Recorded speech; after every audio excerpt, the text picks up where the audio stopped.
ஆன்மீக சொந்தங்கள் அனைவருக்கும் அன்பான மாலை வணக்கம். நாம் நம்மளுடைய சேனலில் செப்டம்பர் 7ஆம் தேதி அன்று நிகழக்கூடிய சந்திர கிரகணத்தை பற்றி தான் பார்த்துட்டு வந்துட்டு இருக்கோம்.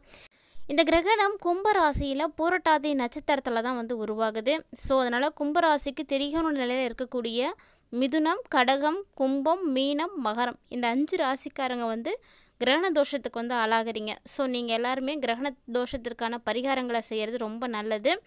ஸோ அந்த வரிசையில் நம்ம இந்த கிரகணத்துக்கு பிறகு கடகராசினியர்களுக்கு எப்படி இருக்க போகுது அப்படின்னு தான் பார்க்க போகிறோம். ஸோ முன்னாடியே கடகராசிக்காரங்க கிரகண தோஷத்தில் பாதிப்படைய போகிறீங்க அப்படின்றத பார்த்தாச்சு. ஸோ நீங்கள் இனி என்ன பண்ணணும், என்னெல்லாம் பண்ணால் ஏற்படக்கூடிய பிரச்சனைகள்லேருந்து நீங்கள் வெளிவர முடியும் அப்படின்றத பற்றி தான் இந்த பதிவில் நீங்கள் தெளிவாக பார்க்க தெரிஞ்சுக்க போகிறீங்க. அதெல்லாம் பார்க்குறதுக்கு முன்னாடி நீங்கள் இன்னும் நம்ம சேனலை சப்ஸ்கிரைப் பண்ணாமல் இருந்தீங்கன்னா மறக்காமல் சேனலை சப்ஸ்கிரைப் பண்ணிக்கோங்க. பக்கத்தில் இருக்கிற பெல் சிம்பிளையும் மறக்காமல் கிளிக் பண்ணிக்கோங்க.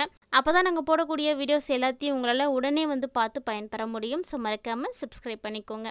கடகராசிக்காரங்களுக்கு கடந்த ஆண்டோடு ஒப்பிட்டு பார்த்தீங்க அப்படின்னா இந்த 2025 கொஞ்சம் ரிலீஃப் கிடைச்ச மாதிரி தான் இருக்கும். ஏன்னா கடந்த ஆண்டில் உங்களுக்கு பல நெருக்கடிகள், பல பிரச்சனைகள், உடல் ரீதியான பாதிப்புகள், பொருளாதார ரீதியான முடக்கம், இப்படி நிறைய விஷயங்களை பார்த்துருக்கலாம்.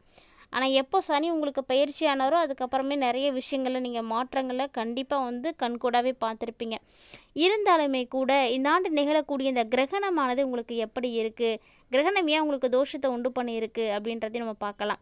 ஸோ கிரகணம் அப்படின்றது கும்பராசியில் திரிகோண நிலையில் உங்களுடைய ராசி இருக்கிறதுனால அதனால் நீங்கள் பாதிப்படைகிறீங்க. பொதுவாகவே இந்த கிரகண நேரத்தை வழிபாட்டிற்கு உரிய நேரம் கிடையாது அப்படின்னு சொல்லுவாங்க. ஸோ சாஸ்திரங்கள் இதை தான் சொல்லுது. அதனால தான் ஜோதிட ரீதியாக கிரகண காலங்களில் என்னெல்லாம் செய்யணும், செய்யக்கூடாது அப்படின்றத அந்த காலத்துலேருந்தே கடைப்பிடிச்சிட்டு இருந்தாங்க. ஆனால் இன்றைக்கி அறிவியலானது முன்னேற்றம் அடைய அதில் இருக்கக்கூடிய நம்பகத்தன்மையானது போயிட்டே இருக்குது அப்படின்னு தான் சொல்லணும். ஆனால் அது எல்லாமே தவறானதாங்க. அந்த காலத்தில் கடைப்பிடித்துட்டு வந்த எல்லா விஷயங்களுமே நம்மளுடைய நன்மைக்காக மட்டுமே தான். ஏன்னா இந்த ராகு, கேது 2 கிரகங்களும் பார்த்திங்கன்னா சர்ப்ப கிரகங்கள், விஷத்தன்மை அதிகமாக இருக்கும். அதனால தான் கிரகண காலங்களில் உணவு சாப்பிடக்கூடாது, உணவு கட்டுப்பாடு இருக்கணும், பெண்கள் எந்த வேலையும் செய்யக்கூடாது, அதுவும் குறிப்பாக கர்ப்பிணிகள் எந்த வேலையும் செய்யக்கூடாது, சாப்பிடக்கூடாது, வெளியிலேயே வரக்கூடாது, இதெல்லாம் நிறைய விஷயங்கள் சொல்லுவாங்க. ஸோ அது எல்லாமே கண்டிப்பாக முழுக்க உண்மையான ஒன்று தான். ஸோ அதனால் வரக்கூடிய செப்டம்பர் 7 கிரகணமானது இருக்குது. ஸோ கர்ப்பிணிகள் எல்லாருமே டேட்டை நோட் பண்ணி வச்சுக்கோங்க. மேக்ஸிமம் வெளியே வராதிங்க, எதுவும் சாப்பிடாதீங்க. அது மட்டும் இல்லாமல் இந்த கிரகணம் பார்த்திங்கன்னா நைட் டைமில் தான் ஏற்படுது அப்படின்றதுனால முன்னாடியே, அதாவது கிரகணம் ஆரம்பிக்கிறது 9 மணிக்கு மேலே தான் ஆரம்பிக்குது. ஸோ அதுக்கு முன்னாடி ஒரு 3 மணி நேரத்துக்கு முன்னாடியே நீங்கள் சாப்பிட்றது ரொம்ப நல்லது. அப்போ தான் உங்களுக்கு டைஜஷனில் ப்ராப்ளம் எதுவும் இருக்காது. ஸோ அதே போல் மீண்டும் பார்த்திங்கன்னா 1:45 முடிஞ்சிடுது நள்ளிரவுலே. அதனால் பெருசாக பயப்பட வேண்டிய அவசியம் கிடையாது. ஸோ காலையில் எழுந்து குளிச்சுட்டு எப்போதும் போல் வீட்டெல்லாம் சுத்தப்படுத்திட்டு புதுசாக சமைச்சு நீங்கள் சாப்பிடுங்க. மேலும் இந்த கிரகணத்தால் ஏற்படக்கூடிய பாதிப்புகள் பார்த்திங்கன்னா கடகராசிக்கு மட்டும் கிடையாதுங்க. கும்பராசியிலுடைய இருக்கக்கூடிய திரிகோண நிலையிலேருந்து பார்க்கையில் இன்னும் 4 ராசிகள் கூட பாதிப்படைகிறீங்க. அதெல்லாம் யாருன்னா கும்பராசிக்காரங்க, மீனராசிக்காரங்க, மகர ராசிக்காரங்க, துலா ராசிக்காரங்க. ஸோ நீங்களும் ரொம்பவே ஜாக்கிரதையாக இருந்துக்கணும்.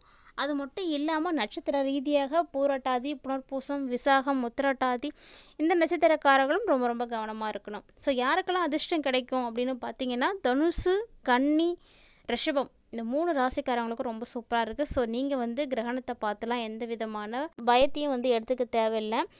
இருந்தாலுமே கூட ஒரு சில நேரங்களில் நீங்கள் கவனமாக இருந்துக்கோங்க. இந்த கிரகண தோஷத்தால் பாதிப்படையக்கூடியவங்க என்ன பரிகாரம் செய்யலாம் எளிமையாக அப்படின்னா, உங்களுடைய இஷ்ட தெய்வம் யாராக இருந்தாலும் சரி அந்த கடவுளுக்கு உரிய மந்திரங்களை நீங்கள் மறக்காமல் அன்றைய தினத்தில் ஜெபம் பண்ணுங்கள்.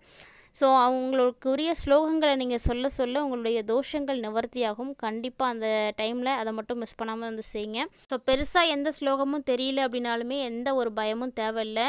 சின்னதாக எளிமையாக எது இருக்கோ நீங்கள் அதை கூட சொல்லலாம், தவறே கிடையாது. முழு மனசோட பக்தியோடு சொல்லுங்கள்.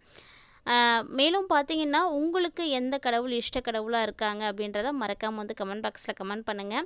வீடியோ பார்த்துட்டு இருக்கக்கூடிய நேயர்கள் எல்லாருக்குமே வரக்கூடிய செப்டம்பர் 7 ஞாயிற்றுக்கிழமை அன்றைக்கி உருவாகக்கூடிய கிரகணம் எப்படிப்பட்டது அப்படின்றத நீங்கள் பார்த்துருப்பீங்க. கிரகணம் இந்தியாவில் தெரியும். ஸோ கண்டிப்பாக சோதகாலம் இருக்குது. அதனால் அதற்குரிய ப்ரொசீஜர்ஸ்லாம் நீங்கள் கரெக்டாக ஃபாலோ பண்ணிக்கிறது ரொம்பவே நல்லது. மேலும் பார்த்தீங்கன்னா இந்த கடகராசிக்காரங்களுக்கு எப்படி இருக்க போகுது அப்படின்றதையும் நம்ம பார்த்துடலாம். ஸோ கடகராசிக்காரங்க யாராவது இந்த வீடியோ பார்த்துட்ருக்கீங்க அப்படின்னா வீடியோ எங்கேயுமே ஸ்கிப் பண்ணிடாமல் முழுமையாக பாருங்கள். ஏன்னா பதிவு உங்களுக்கானது. எவ்வளவோ நாட்களை கடந்து வந்தாச்சு. இந்த செப்டம்பர் எப்படி இருக்கும் அப்படின்னு நீங்கள் எதிர்நோக்கிட்டு இருக்கீங்களா? கண்டிப்பாக இந்த மாதம் பிறக்கும் பொழுதே பல சவால்களோட தாங்க வந்து பிறக்குது. குடும்பத்துலேயும் சரி, பணியிடத்துலேயும் சரி, உங்களுக்குன்னு இருக்கக்கூடிய பொறுப்புகள் பார்த்திங்கன்னா அதிகரிக்க ஆரம்பிக்கும். பொறுப்புகள் அதிகரிக்குது அப்படின்றதுனால எல்லாத்தையும் நம்மளால் சப்போர்ட்டிவ் மூலியமாக பண்ணிட முடியும் அப்படின்னு நினைக்காதீங்க. ஏன்னா உங்களுக்கு கிடைக்கக்கூடிய ஆதரவு பார்த்திங்கன்னா குறைவாக தான் இருக்குது.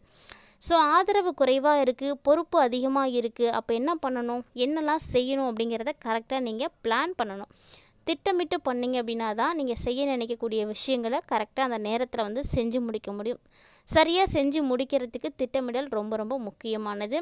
திட்டமிடல் மட்டும் இருந்தால் போதாதுங்க, அதற்குரிய கடினமான உழைப்பும் உங்கள்கிட்ட இருக்கணும்.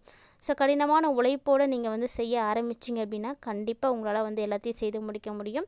அது மட்டும் இல்லாமல் இந்த செப்டம்பர் மாதம் தொடங்கும் பொழுது ஆரம்ப நாட்களிலேயே உங்களுக்கு பிரச்சனைகள் இருக்கும்.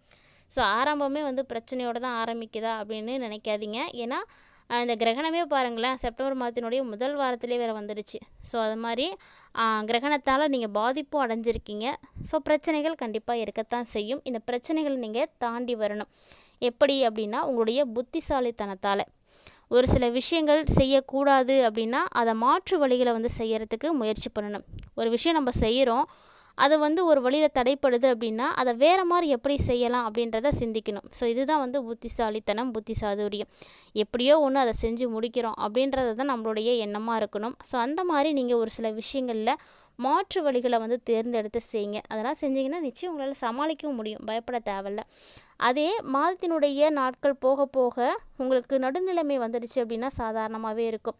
அதாவது செப்டம்பர் மாதத்தினுடைய ஒரு 2வது வாரம் ஆரம்பிச்சிடுச்சு, 3வது வாரம் ஆரம்பிச்சிடுச்சு அப்படின்னா நல்லபடியாக இருக்க ஆரம்பிச்சிடும். பணியிடத்துலேயே நீங்கள் முன்னேற்றத்தை வந்து பார்க்க ஆரம்பிச்சிடுவீங்க. வியாபாரம் எதிர்பார்த்ததை விட குறைவாக தான் இருக்குது. ஸோ குறைவாக இருக்குது அப்படின்றதுக்காக அந்த வியாபாரத்தை நம்ம கைவிடக்கூடாது. குறைவான லாபம் ஒரு சில நேரங்களில் இருக்கத்தான் செய்யும். அதனால் எல்லாத்தையும் வந்து நீங்கள் சமாளிக்கிறதுக்கு பாருங்கள். காதல் உறவுகளும் பார்த்திங்கன்னா பலவீனமாக தான் இருக்குது. அதனால் இந்த விஷயத்துலேயும் நீங்கள் ரொம்பவே ஜாக்கிரதையாக இருக்கணும்.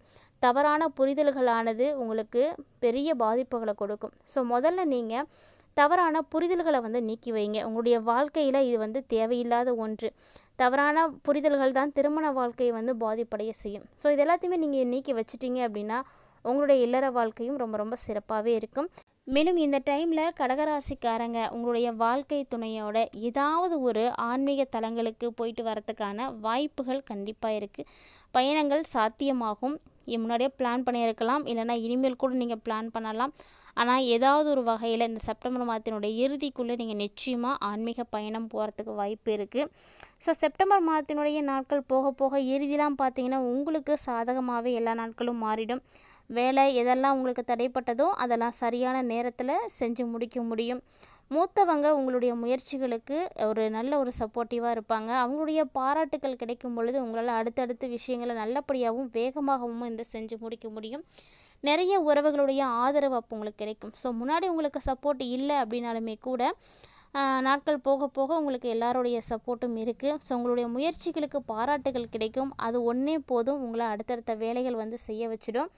மேலும் அரசியலில் இருக்கக்கூடியவங்களுக்கு, அரசியல் தொடர்பாக இருக்கக்கூடியவங்களுக்கு மரியாதை கண்டிப்பாக கிடைக்கும். மேலும் உங்களுக்கு பதவி உயர்வு கிடைக்கிறதுக்கும் வாய்ப்பு இருக்குது.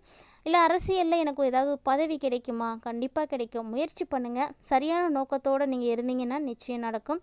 வெளிநாட்டில் தொழில் செய்யணும், இல்லைன்னா உங்களுடைய வணிகத்தை வந்து பெருக்கணும், எங்கேயாவது பார்ட்னர்ஷிப் கிடைக்கணும் அப்படின்னு நினச்சிட்ருக்கீங்கன்னா கண்டிப்பாக அதற்கான வாய்ப்பு இருக்குது. அதுக்காக தேடக்கூடியவர்களுக்கு இந்த டைம் வந்து ரொம்ப ரொம்ப சப்போர்ட்டிவாக இருக்கும். அதாவது யார் மூலியமாவது உங்களுக்கு அந்த வாய்ப்பு கண்டிப்பாக வந்து கிடைக்கும். அதெல்லாம் நீங்கள் வந்து கவலைப்படுற அளவுக்கு ஒன்றும் கிடையாது. கிரகணத்தால் ஏற்படக்கூடிய பாதிப்புகளை தீர்க்கறதுக்கு மட்டும் நீங்கள் என்ன பரிகாரம் செய்யணும்னு சொல்லியிருக்கோம், அதை மட்டும் மறக்காமல் வந்து செய்யுங்க. பல பிரச்சனைகளை தாண்டி கடகராசி நேயர்களுக்கு இப்போ ஒரு வாய்ப்பானது கிடைக்க போகுது. ஸோ இறைவன் உங்கள் பக்கம் வந்து ஸ்ட்ராங்காக இருக்கார். ஒரு நல்ல வழியை வந்து காட்டுறாரு. நல்ல வழியை காட்டும் பொழுது அதை நீங்கள் கரெக்டாக வந்து பிடிச்சிக்கோங்க. நிறைய வாய்ப்புகளை கொடுக்குறாங்கன்னா அதை நீங்கள் வந்து பயன்படுத்துங்க. ஸோ இது மாதிரி சின்ன சின்ன விஷயங்களை நீங்கள் செய்வீங்க அப்படின்னாலே நிறைய மாற்றங்கள் உங்களுக்கு உறுதியாக கிடைக்கும். நம்பிக்கையோடு வந்து ட்ரை பண்ணுங்கள். இந்த வீடியோ பதிவில் கடகராசி நேயர்களுக்கு வரக்கூடிய செப்டம்பர் 7ஆம் தேதிக்கு அப்புறமா ஏற்படக்கூடிய பல முக்கியமான மாற்றங்களை பற்றி தெளிவாக தெரிஞ்சுட்டு இருந்திருப்பீங்கன்னு நினைக்கிறேன். வீடியோ உங்களுக்கு பிடிச்சிருந்தால் லைக் பண்ணுங்கள், ஷேர் பண்ணுங்கள், மறக்காமல் கமெண்ட் பண்ணுங்கள். இதுபோல் பல இன்ட்ரெஸ்டிங்கான தகவல்களானது நம்மளுடைய சேனலில் தினம்தோறுமே நம்ம பதிவேற்றம் செய்துட்டு இருக்கோம். இது வரைக்கும் நீங்கள் நம்ம சேனலை பார்த்ததே இல்லை அப்படின்னா மறக்காமல் ஒன்ஸ் விசிட் பண்ணி பாருங்கள். பிடிச்சிருந்தா ஃப்ரெண்ட்ஸ் அண்ட் ஃபேமிலியோடு ஷேர் பண்ணிக்கோங்க.